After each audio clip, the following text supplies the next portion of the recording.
Sexta estación. La Verónica enjuga el rostro de Jesús. Te adoramos, Cristo, y te bendecimos, porque con tu santa cruz redimiste al mundo.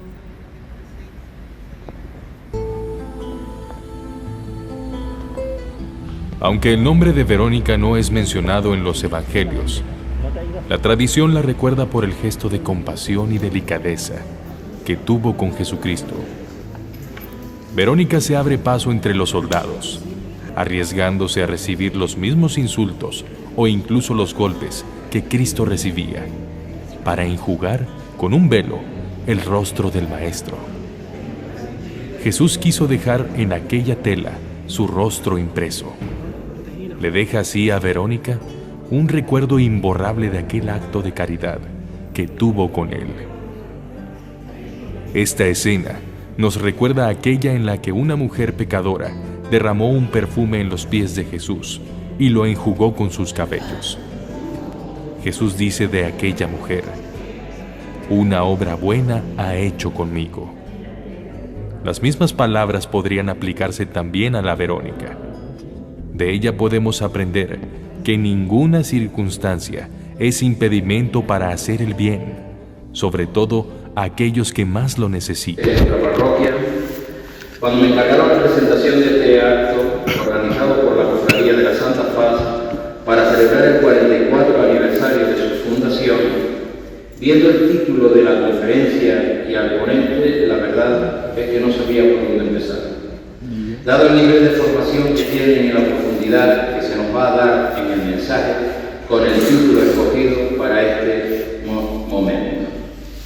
Echando un vistazo dentro de algunos apuntes que guardo, me planteé que lo mejor era ver lo que dice el Papa Francisco sobre las charlas y la formación, y encontré: los laicos están en primera línea de la vida de la Iglesia, enfatizó el Papa.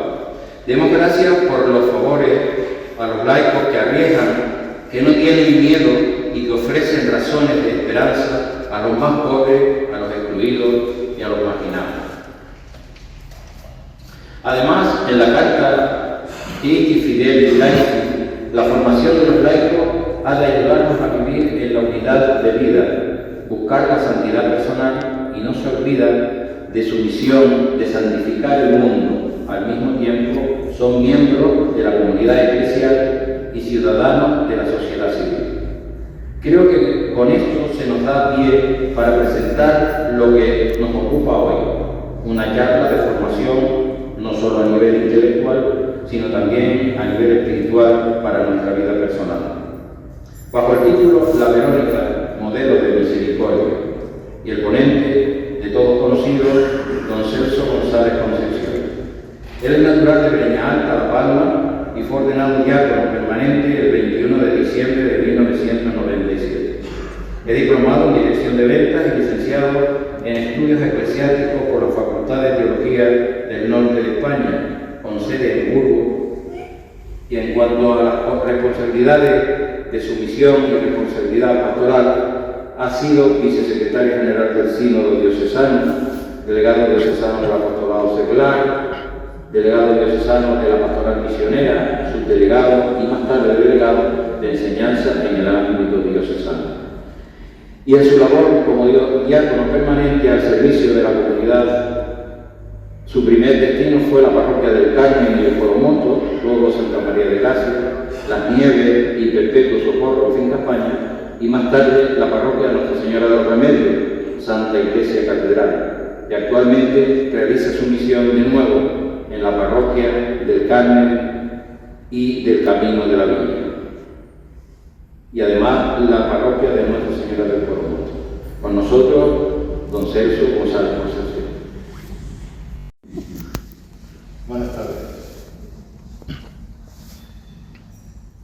Decía Juan que cuando le habían encargado de presentar este acto y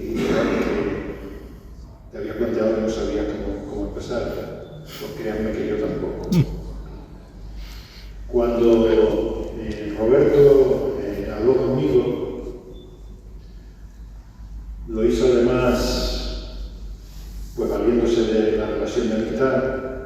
no jugó del todo limpio.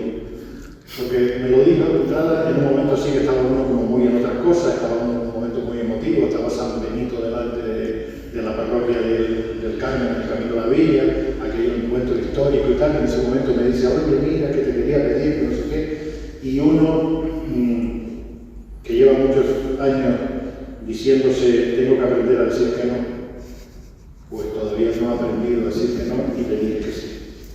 Bueno, como faltaba tiempo, tampoco me preocupé demasiado, pero cuando ya se fue acercando el tiempo, digo, bueno, habrá que darle forma a esto. Entonces lo llamé y le pregunté, oye Roberto, pero dime de qué quieres que hable, porque eso no me lo había dicho. Y entonces me dijo, hombre, a mí me gustaría que fuese algo relacionado con la Verónica. Y ahí ya entras en crisis. Porque algo relacionado con la Verónica, un personaje que ni siquiera aparece en los evangelios. Por lo tanto, no hay ni un mal texto, ni un buen texto para agarrarte al texto bíblico y poder ahí sacar un hilo conductor.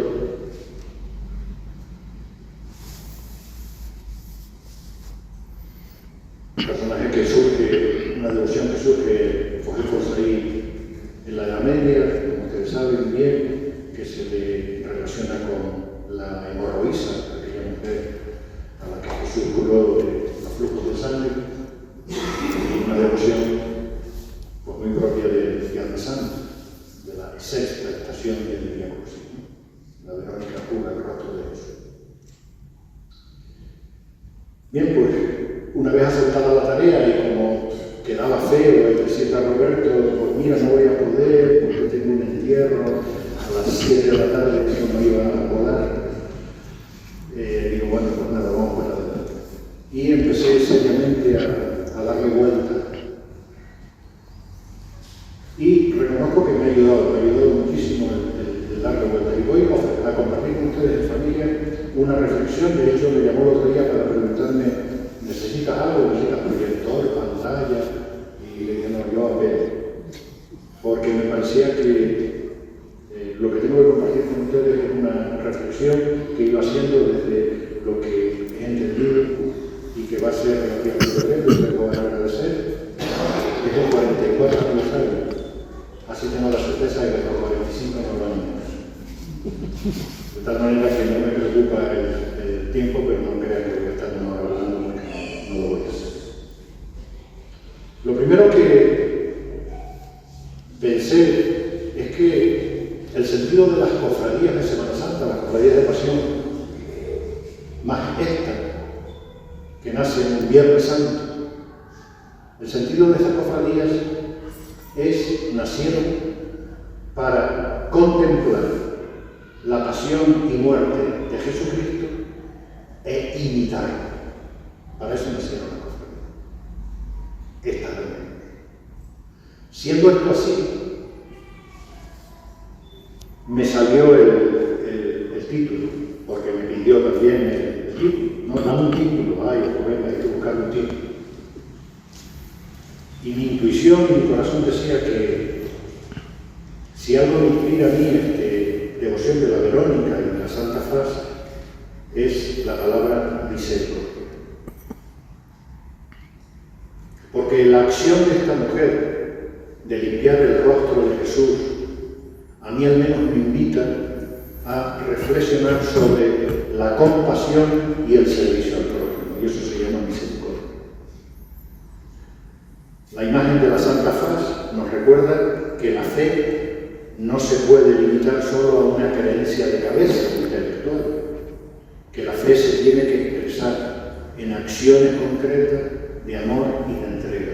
La fe es mucho más que una puesta en escena, por muy bonita que sea la puesta en escena.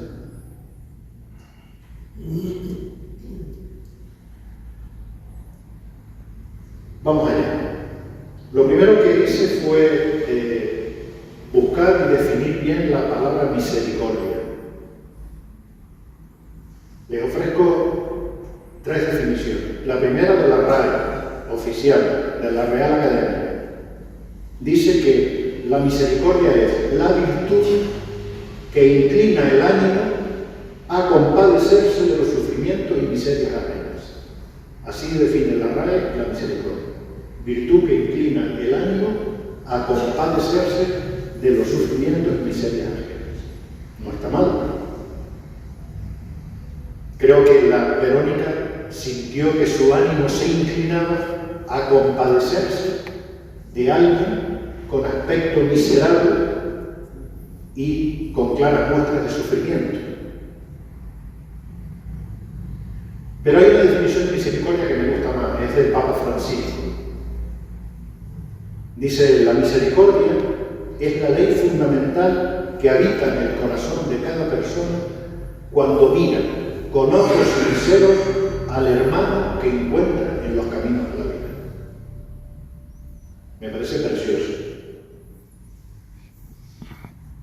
Habita en el corazón de cada persona cuando es capaz de mirar con sinceridad, con lo que esa palabra tiene, al hermano que encuentra en los caminos de la vida.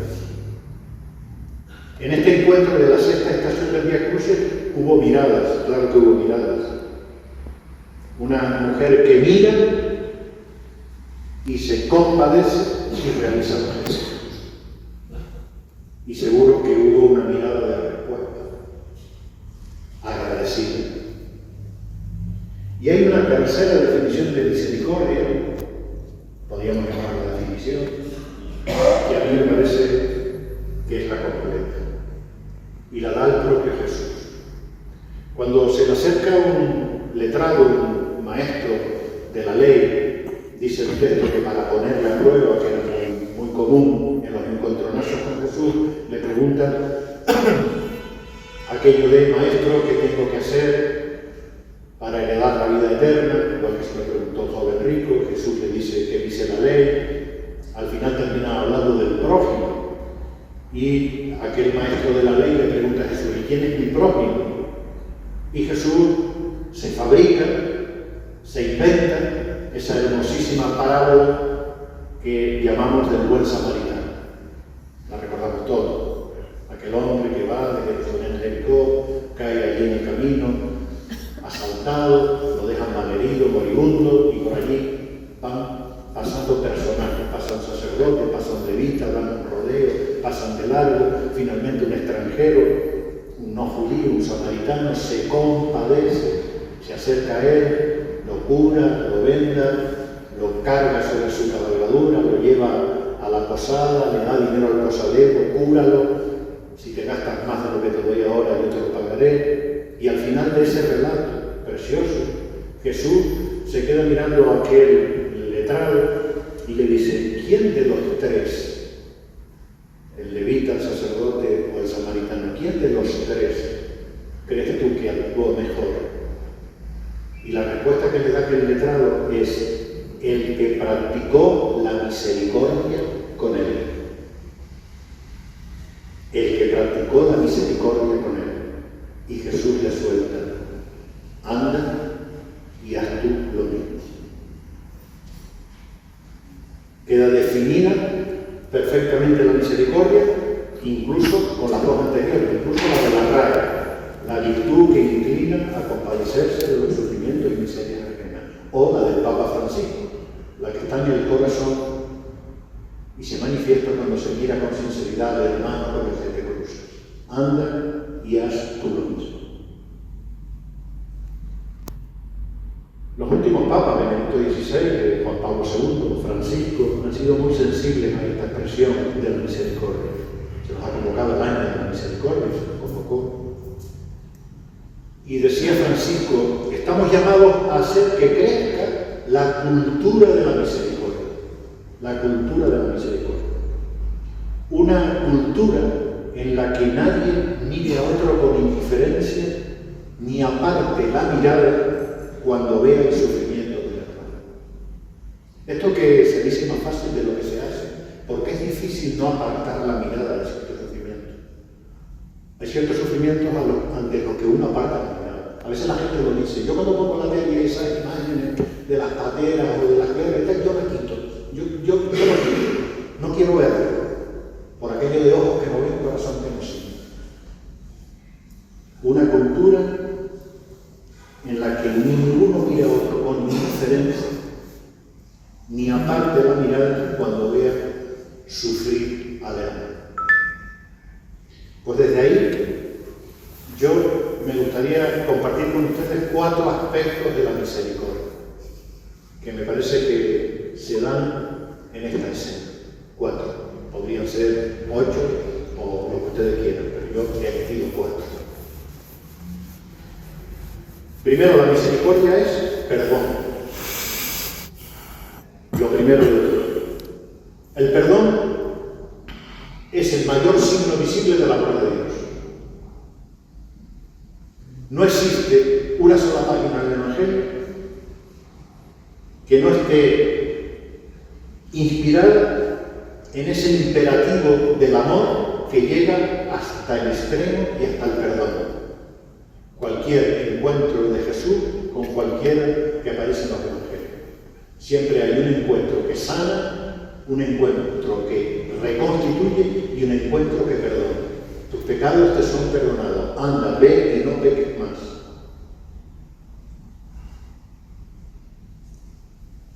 Incluso en el momento final, en el momento en que está siendo crucificado, como ustedes saben, la expresión de Jesús, Padre, perdónales porque no saben lo que hacen. La misericordia es perdón y eso nos permite sentir el gozo interior de que nada de cuanto un pecador arrepentido coloque delante de la misericordia de Dios queda sin el abrazo del perdón. Nada. Eso nos tendría que llenar de una inmensa alegría. Ningún pecado mío o tuyo que con sinceridad pongamos ante la misericordia de Dios queda sin un abrazo. Ninguno. Por este motivo ninguno de nosotros debería poner ninguna condición a la misericordia de Dios. Ninguna. La misericordia, entendida como perdón, es esa acción concreta del amor que perdonando transforma, cambia la vida. No hay nada que cambie más la vida de un ser humano que sentirse perdonado y por lo tanto amado. Es la fuerza transformadora mayor que existe. Dios es misericordioso y la Escritura, de arriba abajo, está llena de esta expresión. Su misericordia dura por siempre, dice el Salmo 136, de generación en generación, y alcanza a cada persona que confía y le transforma la vida.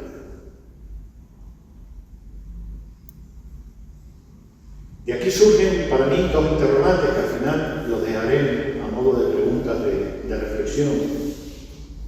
Primero, ¿cómo ando yo de necesidad de perdón, de ser perdonado, no de perdonar, de ser perdonado? ¿Tengo conciencia de que necesito ser perdonado? O lo que es lo mismo, tengo conciencia de que en mi vida hay fallos, hay pecado, la tengo. Porque una tragedia que nos está ocurriendo, que nos puede ocurrir, pero no de ahora, hace mucho tiempo, es la pérdida de la conciencia de pecado. El Papa lo dijo hace poco tiempo, es el gran problema de nuestro tiempo. Pero esto ya lo había dicho Pío XII. Cuando perdemos la conciencia de que el mal existe en nosotros, nos cerramos a toda posibilidad. Por lo tanto, uno se tiene que preguntar si hay conciencia, si tengo conciencia de pecado, de fallo. Y en segundo lugar, ¿cómo estoy yo de capacidad de perdón?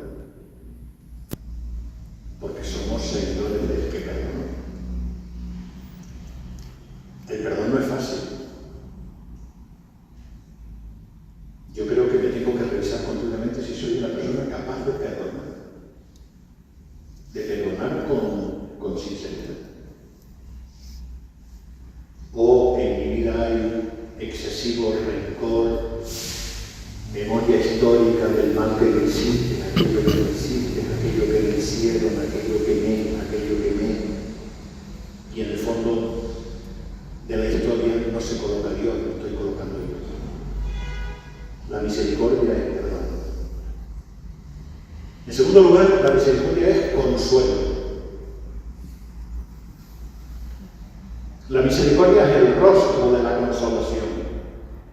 Profeta Isaías, consolad a mi pueblo, dice el Señor. También hoy es necesario que llegue una palabra de esperanza a muchos que sufren, que padecen. Y aquí hay un reto.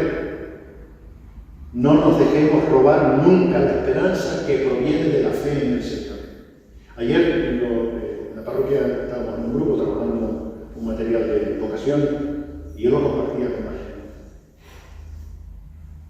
Somos cristianos que a veces perdemos la esperanza y en nuestras propias reuniones eclesiales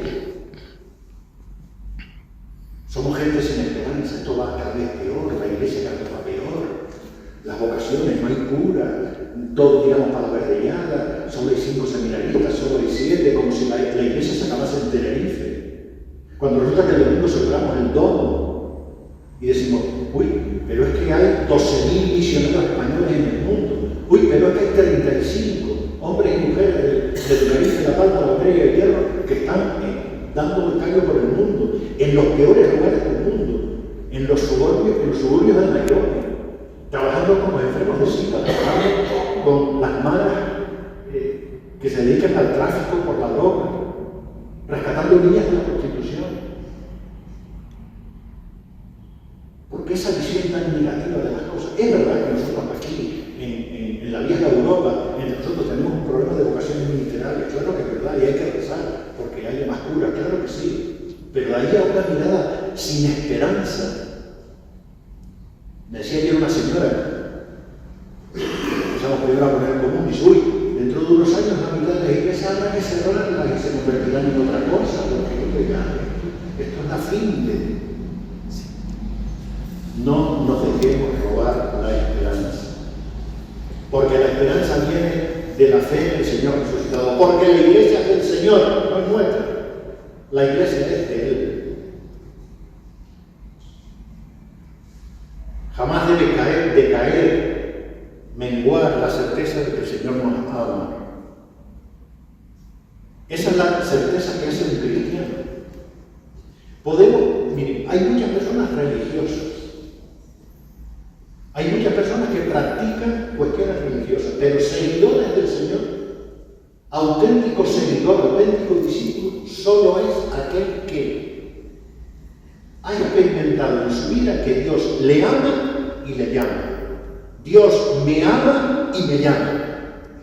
Si eso lo vivo, soy discípulo.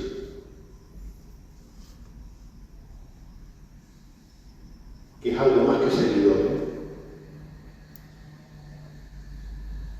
La misericordia de Dios se manifiesta siempre en la cercanía, en el afecto, en el apoyo. Y muchos hermanos y hermanas nuestras viven esta misericordia. Cuando vienen los días complicados, porque todos tenemos necesidad de consuelo, todos. Ninguno de nosotros, los que estamos aquí esta tarde, es inmune al sufrimiento, al dolor, a la incomprensión. ¿No les ha pasado a ustedes? A mí me ha pasado. Oye, alguien que conoce, que hace mucho tiempo, que sabe que tiene una depresión terrible, fulano, y dice tú, la persona que menos me imaginaba. Nadie es inmune a situaciones de incomprensión, de dolor, de sufrimiento. Porque cuánto dolor puede causar una palabra rencorosa, fruto de la envidia, de los celos. Cuánto sufrimiento provoca la traición. Cuánta amargura ante la muerte de un ser querido. La misericordia es consuelo cuando se traduce en una palabra que da ánimo, en un abrazo que te hace sentir comprendido, una caricia que hace percibir el amor, una oración que se convierte en una fuente. Son expresiones de la cercanía de Dios a través del consuelo ofrecido por los hermanos. Si algo hizo la Verónica al acercarse a aquel hombre Jesús, destruido, maltratado, no tan bonito como nosotros que ponemos, peor, fue intentar consolar. porque había allí alguien que sufría. En tercer lugar, la misericordia es silencio. He dicho perdón, consuelo, silencio. A veces también el silencio es una ayuda impresionante, porque en algunos momentos no existen palabras para responder a los interrogantes de Jesús. Miren, esta semana me llamaron una funeraria para hacer un entierro en San Luis, que es lo que estoy haciendo yo. Una niña de 2 años, muerte súbita. ¿Qué dices ahí? ¿Qué dices ahí que no sea una tontería? Silencio misericordioso. Porque no es cierto que el silencio sea siempre un acto de rendición. Al contrario, en algún momento el silencio puede ser un acto de fuerza, de amor. El silencio también pertenece al lenguaje de la consolación, porque se transforma en solidaridad, en unidad con el hermano que sufre. También aquí nos tendríamos que preguntar cómo estoy yo de ruidos y cómo estoy yo de capacidad de silencio para escuchar. Que la tradición nos haya transmitido, no hubo ni una palabra entre esta mujer y Jesús. No hubo ni una sola palabra. A las mujeres que lloraban les dirigió la palabra. Con este gesto no hubo nada. Entonces, ¿hubo o no hubo misericordia? Claro que hubo misericordia. La misericordia en el silencio. Y en cuarto lugar, la misericordia es también siempre ir contra corriente. Para la Verónica hubiese sido más fácil pasar desapercibida, seguro, darse la vuelta y seguir la corriente de la masa, de aquella gente que estaba allí gritando. Pero ella no actuó así. Ella fue a contracorriente.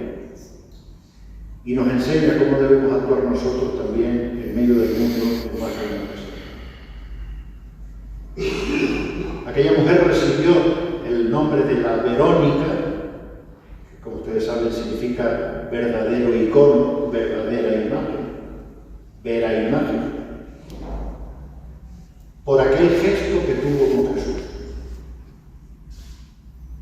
Y así se forma nuestra identidad de hijos de Dios, con gestos, con actitudes que tenemos con Él y con los demás. La identidad del cristiano se forja ahí, en el gesto y en la actitud. Tengamos, sí, como estandarte esta mujer que nos regala la tradición, sencilla, humilde, sin miedo a todo un ejército romano, sin miedo a todo un pueblo con ganas de sangre, que sale dentro de la muchedumbre a limpiar. A aquel al que le quedaban escasos minutos para morir, dicho sea de paso, por ti y por mí.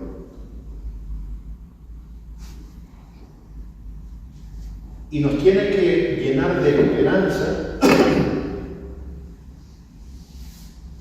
cuando nos quitamos el velo ese de la desesperanza que decía antes, cuando observamos que existen hoy en nuestro mundo miles y miles de Verónicas enjugando y limpiando el rostro de moribundos, de encarcelados, de enfermos, en hospitales, de personas que llegan en pateras, muertos de frío, muertos de hambre.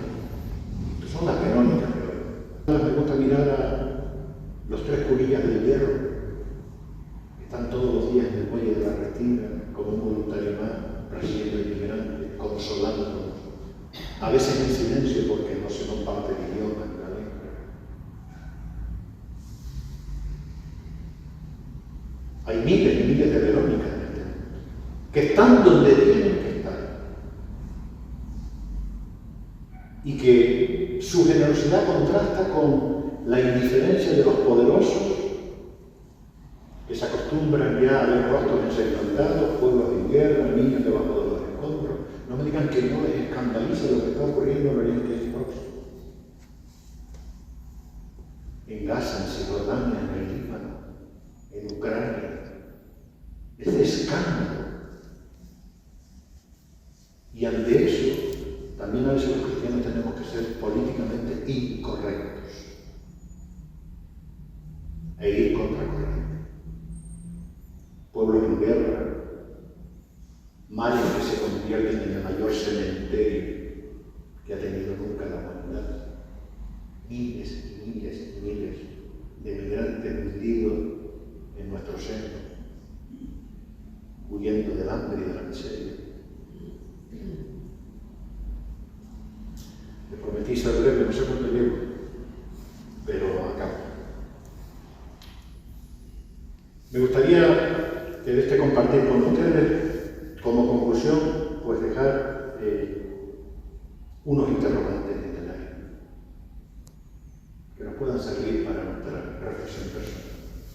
Cuando hablamos de la misericordia, perdón, ¿tengo conciencia de que necesito ser perdonado?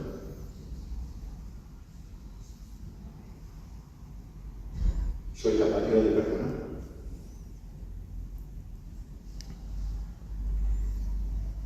La misericordia como consuelo. Tengo certeza de que el Señor me ama, me quiere. Tengo certeza de eso, de que el Señor me quiere. ¿Soy yo consuelo para alguien que sufre? ¿Hay alguien que sufre en este momento, en este mundo, que piensa y diga, esta persona para mí no es consuelo? ¿Soy yo consuelo para alguien que sufre? En la misericordia como silencio, les invito a que nos preguntemos qué ruidos tengo que acallar para escuchar al Señor, qué ruidos tengo que acallar en mi vida. Y en ese ir contracorriente, me dejo llevar por la masa, opino lo que conviene, arriesgo, a veces aunque no guste, en la denuncia del mal. Son preguntas, repito, para hacerla en la intimidad de la oración personal, porque van al meollo de nuestro ser cristiano. Y quiero terminar con una oración desde este cuadro plástico que tenemos aquí, de alguien anónimo que vence el miedo, que vence el que dirán, y se lanza simplemente a consolar a alguien que sufre, cumpliendo el texto de Isaías, consolad, consolad a mi pueblo, dice el Señor. A mí esa expresión de Isaías que me mata, porque es un mandato para cada uno de nosotros. Consolad a mi pueblo, dice el Señor. ¿Qué hacéis cuando os reunís en el culto si no sois consuelo para el mundo? ¿Qué hacéis?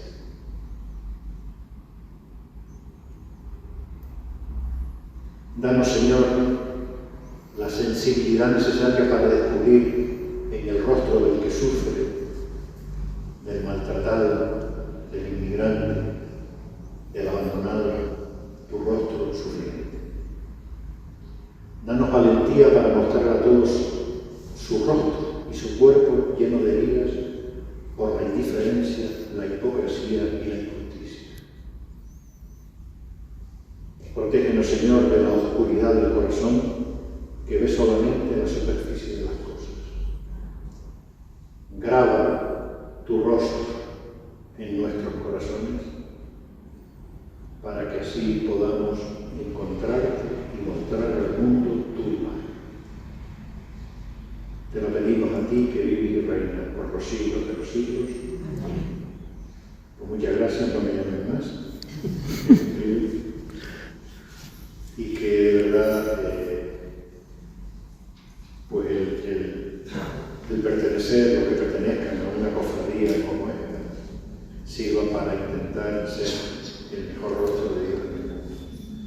Eso lo tenemos que ser todos, pertenezcamos a una cofradía. Pero el cofrade parece que tiene el deber añadido de hacer. De verdad, muchas gracias por el rato, por aguantarme y que pasen buena tarde.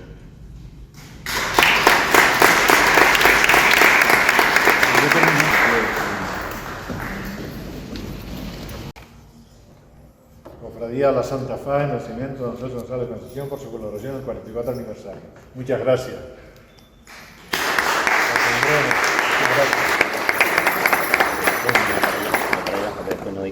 Aquí, para la cámara. Primero, darle las gracias a don Celso, al amigo Celso, ya no te llamo más, vale, ya lo entendí. Y nada, emplazarle nada más que para mañana. Mañana tenemos la parte cultural, con un concierto de la banda invitada, que esperemos que estemos todos y que podamos disfrutar. Gracias por venir.